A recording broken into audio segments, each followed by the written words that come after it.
So last Sunday I went to the Pride Parade, so this is me just getting on the bus.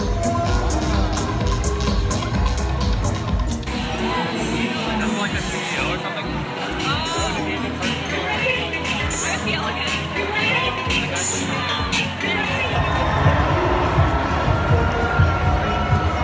Because we are.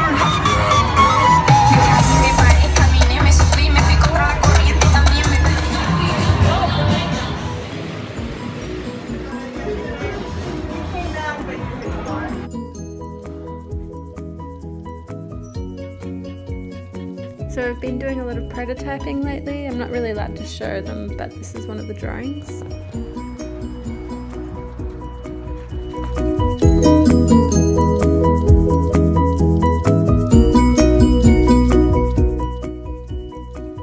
I've also been going to a few events in the city.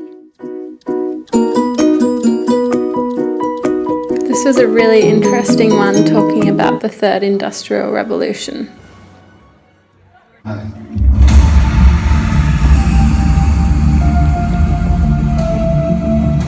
It changes the way we think about life.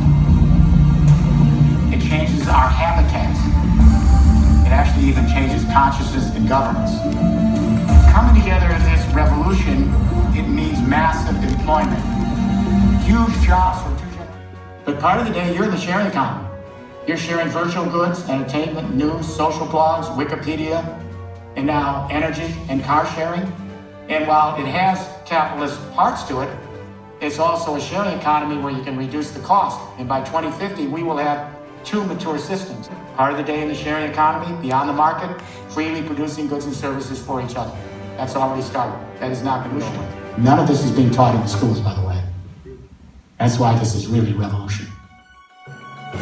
Going back to the start. That took you up. What can you do? Took you right now.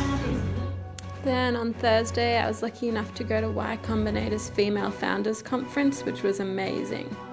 Almost all the really big startup ideas seemed dubious at first. I know exactly how Airbnb's ideas seemed at first because I was one of the people whose job it was to judge it.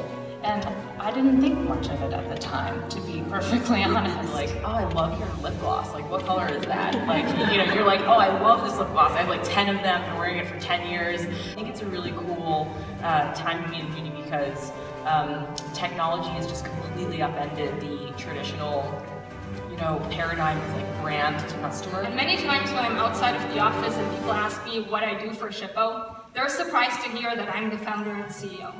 And I never quite understand why. What did they expect the founder and CEO of Shippo should look like? And after the pitch, his first comment was, "This is a cute little business you've built." And there is really nothing cute about a shipping agency. Alien for me to be that way, but I forced myself to do it because I thought like, oh my gosh, I had to do this. Otherwise I won't get a job or I won't be, recognized for the work I do.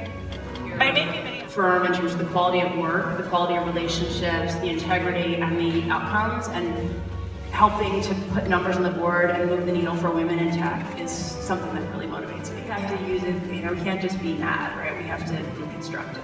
We have to use this as an opportunity to come up with new ways of doing things, new solutions, using it as advice I feel like I can give is like focus on building a really incredible business that speaks for itself and that they can't avoid.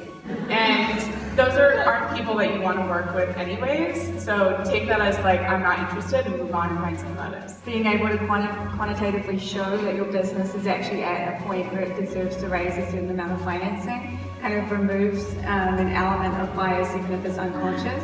So if you leave work and go home and continue to work, you're not going to make better decisions for your company. It's actually going to slow you down. That's going to be you're going to be required to navigate. So a little bit about myself. I've been a co-founder and CEO of 3 startups. And from that, I learned what it takes to induce the market to accept a profound innovation. It's essential to design and market a major innovation in a way that makes its adoption non-disruptive. That makes it easy to integrate with an established order and established way of doing things, even if the innovation ultimately supplants that order. Really glad that I ended up leaving VMware because I probably wouldn't have left, and I had several years with my kids just home with them that I really valued. Women that have been speaking up in the last couple of months to drive change into